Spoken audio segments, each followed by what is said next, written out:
2000 का superhit girl group Pussycat Dolls, multiple awards, millions of fans, MTV, Grammy performances, उनमें से एक कार्मिक बकार उनके ग्रुप की लीड डांसर। आज की इंस्पिरेशनल स्टोरी उनकी है, क्योंकि उनकी प्रॉब्लम भी तो ज्यादा थी। वो पैदा हुई थी 1974 में लॉस एंजलिस में with cleft lip and complete cleft palate. Yes, lip and palate both. अब कार्मिक ने एक इंटरव्यू में बताया कि उनकी 18 सर्जरीज हुई है। 3 से 4 महीने पे प्राइमरी लिप रिपेयर, 10 से 12 महीने में तालू का रिपेयर। जब वो छोटे थे तब मल्टीपल रिवीजन सर्जरीज हुई for lip, nose and palate. और जब वो टीनेज हुए तब उनके कुछ फाइनल कॉस्मेटिक करेक्शन सर्जरीज हुई, क्योंकि क्लेफ्ट पैलेट की वजह से इसमें स्पीच भी काफी अफेक्टेड रहती है। एयर होती है वो नोज से स्किप हो जाती है, सो हाइपर नेजल वॉइस होती है एंड आर्टिकुलेशन प्रॉब्लम्स भी रहती है, इसीलिए इंसान सही से बोल नहीं पाता है। सो क्योंकि कार्मिक को भी यही प्रॉब्लम्स थी, तो जब वो छोटे थे तब किड्स उनको स्कूल में बहुत बुली करते थे। फनी टॉकिंग गर्ल उनको नाम दिया था। उसके बाद उनकी 5 से 15 साल तक जो इंटेंसिव थेरेपी हुई, उसमें कंटिन्यूअस स्पीच थेरेपी भी हुई, जिसमें weekly sessions with speech therapist, home exercises, singing practice भी करवाई, जिसने उनको मसल कोऑर्डिनेशन में काफी हेल्प किया। और टीनेज तक आते आते तक तो उनकी स्पीच काफी हद तक नॉर्मल हो चुकी थी। कार्मिक ओपनली शेयर करते हैं कि स्कूल में उनको बहुत अच्छे से बुलिंग किया जा रहा था। कार फेस, ब्रोकन डोल, ये सब नाम दिए गए थे। उनका कॉन्फिडेंस कम्प्लीटली टूट गया था और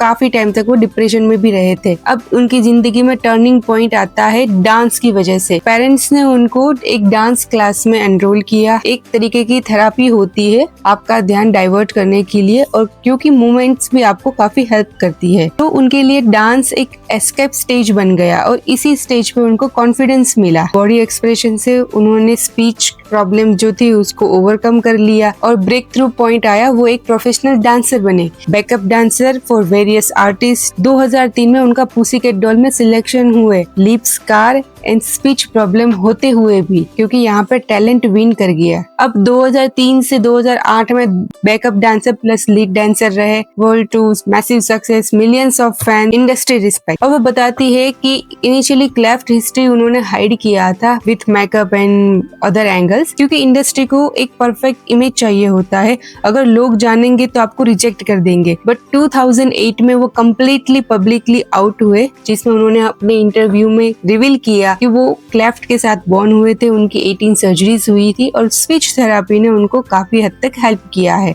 और वो मेकअप से कवर कर रहे हैं। पब्लिक रिएक्शन क्या आया? ओवरवेलमिंग सपोर्ट, फैंस इंस्पायर्ड हुए, यू आर ब्यूटीफुल। मीडिया ने भी पॉजिटिव रिस्पॉन्स दिया, ब्रेव रिविलेशन। अब कार्मिक एक्टिवली इन्वॉल्व है, क्लेफ्ट चैरिटी सपोर्ट्स करती है, हॉस्पिटल्स में जो क्लेफ्ट किड्स होती है उनको रेगुलरली मिलती है, सोशल मीडिया पे भी वो अवेयरनेस पोस्ट डालते हैं और उनका मैसेज है कि scars are stories of survival. 2024-25 में वो solo music career, choreographer, motivational speaker and cleft advocate है। बट पर्सनल लाइफ में उनकी शादी हुई, उनकी एक डॉटर भी है। यस, वो नॉर्मल है, उसे कोई क्लेफ्ट नहीं है एंड वो अपनी पेरेंटिंग जर्नी भी बता रही है। सो कार्मिक के किस्से से हमने सीखा कि सीवियर क्लेफ्ट भी एक अच्छा करियर बना सकता है। मल्टीपल सर्जरीज कोई मैराथन नहीं है, it is a long standing sprint and bullying को हम हमेशा ओवरकम कर सकते हैं। टैलेंट प्लस हार्ड वर्क हमेशा फिजिकल परफेक्शन से बेटर रहता है एंड एडवोकेसी भी पावरफुल है to inspire others. So what is cleft surgery में बस